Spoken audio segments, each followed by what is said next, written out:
आज का ये एपिसोड शुरू करने से पहले एक छोटी सी बात। क्या आप भी अपना पॉडकास्ट बनाने की सोच रहे हैं? तो एंकर ट्राई कीजिए। ये पॉडकास्ट बनाने का सबसे आसान तरीका है। नंबर एक, ये फ्री है। नंबर दो, इसमें कई सारे ऐसे टूल्स हैं जो आपको अपने फोन और कंप्यूटर पर रिकॉर्ड और एडिट करने की फैसिलिटी देते हैं। नंबर तीन, आप अपने पॉडकास्ट को डिस्ट्रीब्यूट भी कर सकते हैं, जिससे इसे स्पॉटिफाई और दूसरे प्लेटफॉर्म पर सुना जा सके। तो डाउनलोड कीजिए फ्री एंकर ऐप या विजिट कीजिए anchor.fm पर अपना पॉडकास्ट स्टार्ट करने के लिए। ये तो थी एक छोटी सी जानकारी, और अब शुरू करते हैं एपिसोड का सिलसिला। तो आज के एपिसोड में लीजिए सुनिए अयोध्या सिंह उपाध्याय हरिऔध के लिखे उपन्यास अधखिला फूल की 19वीं पंखुड़ी, मेरी यानी समीर गोस्वामी की आवाज में। वन में जहां जाकर खोरलोप होती थी, वहां के पेड़ बहुत घने नहीं थे। डालियों के बहुतायत से फैले रहने के कारण देखने में पथ अपैठ जान पड़ता था, पर थोड़ा सा हाथ पांव हिलाकर चलने से वन के भीतर सभी घुस सकते। पथ यहां भूल भुलैया की भांति का था। भूल भुलैया से बचकर आधा कोस तक सीधे उत्तर मुंह चलने पर कई एक खंडहर दिखाई पड़ते। इन खंडहरों के तीन ओर बहुत ही घना वन था। इन खंडहरों में एक बहुत बड़ा खंडहर था। ये बाहर से देखने पर सब ओर गिरा जान पड़ता, पर इसके भीतर एक बहुत ही अच्छा घर था, जिसको हम गुदड़ी का लाल कहेंगे। इस घर का आंगन बहुत ही सुथरा था। कोठे कोठरियां बहुत ही चिकनी और बढ़िया थीं। बाहर और भीतर के सब द्वारों में अच्छी अच्छी किवाड़ियां लगी थीं। इस घर के बाहर 5 बड़े मोटे मोटे और काले भील पहरा दे रहे थे। इसी घर की एक छोटी कोठरी में, जिसमें एक छोटा सा द्वार लगा है, देवहूति मन मारे चुपचाप एक चटाई पर बैठी है। पास ही एक बढ़िया चौकी पर कामनी मोहन बैठा है। 2 घड़ी रात बीत गई है। एक पीतल की दीवट पर एक पीतल का चौकोर दिया जल रहा है। दिए में चारों ओर 4 मोटी मोटी बत्तियां लगी हैं। कामनी मोहन ने देवहूति को चुप देख कर कहा, क्या तुम न मानोगी देवहूति? देवहूति, मैं न मानूंगी, तुम मेरा क्या करोगे? कामनी मोहन, तुमको मेरी बात माननी पड़ेगी। मैं तुम्हारा सब कुछ कर सकता हूं। क्या तुम इतना भी नहीं समझती हो मैंने आज क्या किया? अब तुम्हारी ऐंठ नहीं निभह सकती।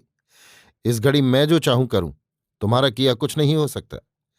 पर रस में मैं विष नहीं घोलना चाहता। देवहूति, क्या देवी देवते झूठे हैं? क्या परमेश्वर सो गया? क्या धर्म रसातल को चला गया? क्या बनदेवियां मर गईं, जो तुम ऐसा कहते हो? कभी तुमने किसी सती स्त्री का सत इस भांति बिगाड़ा है?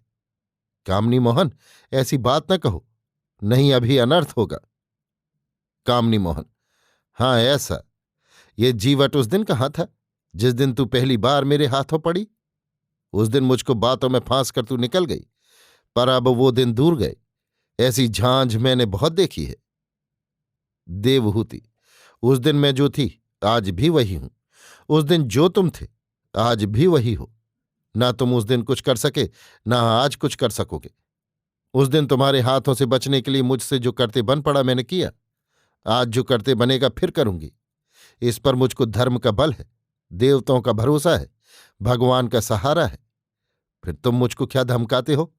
मुझको मरना होगा, मैं मरूंगी, पर तुम्हारी बात मानकर अपना धर्म न खोऊंगी। कामनी मोहन, देवहूति, मैं अपने जी को बहुत संभालता हूं, तुम्हारी इन लगती बातों का ध्यान नहीं करता। पर इतना न बढ़ो, नहीं अभी तुमको जान पड़ेगा मैं क्या कर सकता हूं। देवहूति, कामनी मोहन, तुम मेरा जी न जलाओ। देखो मेरे पास ये बहुत ही कड़ा विष है। तुम मेरी ओर 2 डग बढ़े नहीं और मैं इसको खाकर मरी नहीं। मुझ मरती का तुम क्या कर सकते हो? उस दिन जो मेरे पास विष होता, मैं तेरे सामने रंडियों का सा स्वांग न लाती। तुम्हारी उस दिन की चाल ही ने मुझको अपने पास विष रखना सिखला दिया है। कामनी मोहन देवहूति का जीवट देखकर चक्कर में आ गया।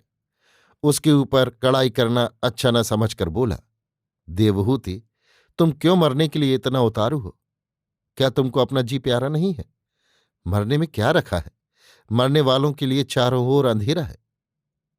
देवहूति, जो पाप करके मरते हैं उन्हीं के लिए चारों ओर अंधेरा है। जो धर्म के लिए मरते हैं उनके लिए सब ओर वो उजाला है जिस पर सूरज की आंख भी नहीं ठहरती। मुझको धर्म प्यारा है, अपना जी प्यारा नहीं है। धर्म के लिए मैं जी को निछावर कर सकती हूं। कामनी मोहन, देवहूति, तुम सब बातों में धर्म की दुहाई देती हो, पर क्या ये जानती हो धर्म किसे कहते हैं? काया के कसने में धर्म नहीं है, खाने पीने सुख भोगने में धर्म है, जिससे जी का बहुत कुछ बोध होता है। देवहूति, तुम्हारे लिए यही धर्म होगा, पर मैं तो उसी को धर्म समझती हूं जिसको हमारे यहां की पोथियों ने धर्म बतलाया है, जिसको हमारे बड़े बूढ़े धर्म मानते आए हैं। तुम्हारा धर्म ऐसा है, तभी ना वो काम करते फिरते हो जिसको चोर और डाकू भी नहीं कर सकते। कामनी मोहन, तुम्हारे फूल ऐसे होठों से इतनी कड़वी बातें अच्छी नहीं लगती देवहूति। अब मैं चोर और डाकू से भी बुरा ठहरा? देवहूति, तुम ही सोचो, चोर किसी का धन हर लेते हैं तो वो धन उसको फिर मिलता है, पर स्त्रियों का जो धन तुम हरते हो वो उसको फिर इस जन्म में कभी नहीं मिलता। डाकू बहुत करते हैं, किसी का जी लेते हैं, पर तुम स्त्रियों का धर्म लेते हो जो जी से कहीं बढ़कर है। फिर क्या बुरा कहा? कामनी मोहन, जी की लगावट बुरी होती है। मैं कोई ऐसी बात नहीं कहना चाहता जिससे तुम्हारा जी दुखे, पर तुम जो भला बुरा मुंह में आता है कह डालती हो। तुम्हारा जी भी किसी पर आया होता तो तुमको हमारी पीर होती। जिसको कांटा चुभा रहता है वही पांव संभाल संभाल कर रखता है। देवहूति, ये तुम कैसे जानते हो मुझको तुम्हारी पीर नहीं है? तुम बड़े बड़े पापों के करने में भी नहीं हिचकते। तुमने न जाने कितनी भोली भाली स्त्रियों का सत बिगाड़ा है, न जाने कितने घर में फूट का बीज बोया है, न जाने कितने भले मानसों को मिट्टी में मिलाया है। तो क्या ये सब करके तुम यों ही छूटोगे? नहीं, इन सब पापों के पलटे तुमको नरक में बड़ा दुख भोगना पड़ेगा। ये सब समझकर मैं तुमको पापों से बचाना चाहती हूं। ऐसी बातें कहती हूं जिससे फिर तुम पाप करने की ओर पाँव न उठाओ। जो मुझको तुम्हारी पीर न होती मैं ऐसी बात क्यों कहती? कामनी मोहन, नरक स्वर्ग कहीं कुछ नहीं है। परमेश्वर भी एक धोखे की टट्टी है। तुम्हारा ना मिलना ही मेरे लिए नरक है। तुम्हारे मिलने पर मैं इसी देह से स्वर्ग में पहुंच जाऊंगा। जिस घड़ी कामनी मोहन ने ये बातें कहीं उस घड़ी सब घरों के साथ देवहूति की चटाई, कामनी मोहन की चौकी, घर में और जो कुछ था वे सब अचानक हिल उठे और चौथाई घड़ी तक हिलते रहे। ये देखकर देवहूति ने कहा, देखो कामनी मोहन, तुम्हारी बातें धरती माता से भी न सही गईं। वो भी कांप उठी। पहले लोगों ने बहुत ठीक कहा है, जब पाप का भार बढ़ जाता है तभी भूचाल आता है। कामनी मोहन, ऐसी ही बेजड़ बातें तुम्हारे जी में समाई हैं, तभी तो तुम किसी की नहीं सुनती हो। पाप का भार बढ़ने ही से भूचाल नहीं आता। इस धरती के नीचे आग है, जब वो कुछ जलने वाली वस्तु पाती है तो उसमें लवर फूटती है। ये लवर ऊपर निकलना चाहती है, पर धरती की कड़ाई से ऊपर नहीं निकल सकती। उस समय उसका एक धक्का सा धरती के ऊपर लगता है। इसी धक्के से धरती हिल जाती है और इसी को भूचाल कहते हैं। पर तुम तो मेरी बात मानती नहीं हो। मैं कहूं तो क्या कहूं? देवहूति, अब मानूंगी। देखिए, बहुत मनगढ़ंत अच्छी नहीं होती। अभी धरती कांपी है, अब की बार छत टूट पड़ेगी। कामनी मोहन, भला हो, छत टूट पड़े, तुम्हारे संग मरने में भी सुख है। देवहूति, जो ऐसे ही मरना है तो किसी भले काम के लिए मरो। इस भांति मरकर पहुंचने में नरक में भी खलबली पड़ेगी। कामनी मोहन, अब इसी भांति मरूंगा। देवहूति, नित्य के जलने से एक दिन किसी भांति मर जाना अच्छा है।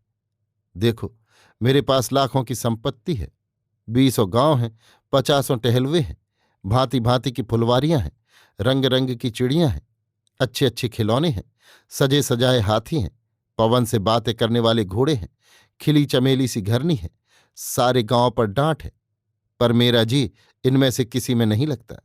रात दिन सोते जागते तुम्हारी ही सूरत रहती है, घड़ी भर भी चैन नहीं पड़ता। फिर मैं इन सब को लेकर क्या करूंगा? मैं इन सब को तुम्हारे ऊपर निछावर करता हूं, आप भी तुम पर निछावर होता हूं, पर तुम मुझसे जी खोल कर मिलो। जो न मिलोगी देवहूति, तो अब किसी भांत मरना ही अच्छा है। देवहूति: लाख करोड़ की संपत्ति क्या है, राज मिलने पर भी धर्म नहीं गंवाया जा सकता। महाभारत में भीष्म की कथा पढ़ो, रामायण में जानकी माता को देखो।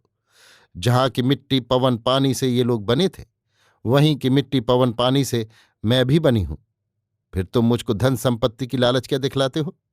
रहा मरना जीना, ये तुम्हारे हाथ नहीं। जब तुम्हारा दिन पूरा होगा तुम आप मरोगे, इसके लिए मैं क्या कर सकती हूं? कामनी मोहन: तुम्हारा जी बड़ा कठोर है देवहूति। मैंने ऐसी रूखी बातें कभी नहीं सुनी।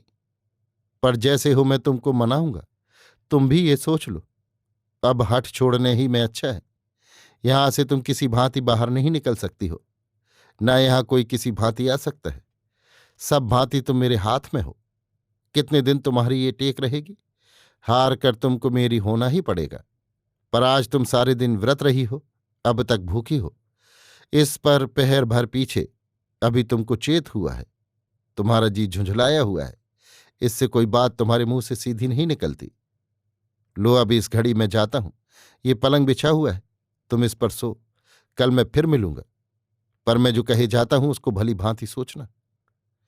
जिस घड़ी कामनी मोहन ने देवहूति से ये बातें कहीं, उसी समय उसको बन के भीतर फिर पहले की भांति मीठे गले से गीत होता सुनाई दिया। साथ ही तानपूरा भी वैसे ही मीठे सुर से बज रहा था। गीत ये था। गीत: मन की जहां चौकड़ी न आती, सूरज की किरण जहां न जाती, है पौन जहां न समाती, घुसने जहां डीठ भी न पाती, वो ईश वहां भी है दिखाता, बिगड़ी सब है वही बनाता। देवहूति ने इस गीत को सुना, सुनकर बहुत सुखी हुई और गीत के पूरा होते ही कहा, सुना कामनी मोहन? कामनी मोहन: हाँ, सुना क्यों नहीं, पर ये बन है, यहां ऐसी लीला बहुत हुआ करती है। चाहे तुम कुछ समझो, पर इन बातों से तुम्हारा कुछ भला नहीं हो सकता। ये कहकर कामनी मोहन चट कोठरी के बाहर हुआ और बाहर आकर बन के भीलों से कहा, आज बन में रह रहकर ये गीत कैसा हो रहा है? भीलों ने कहा, बाबू, हम लोगों की समझ में कोई बात नहीं आती। अच्छा, हम दो जन जाते हैं, खोज लगाते हैं। ये कहकर दो भील बन के भीतर घुस गए और विचार में डूबा हुआ कामनी मोहन घर के भीतर आया।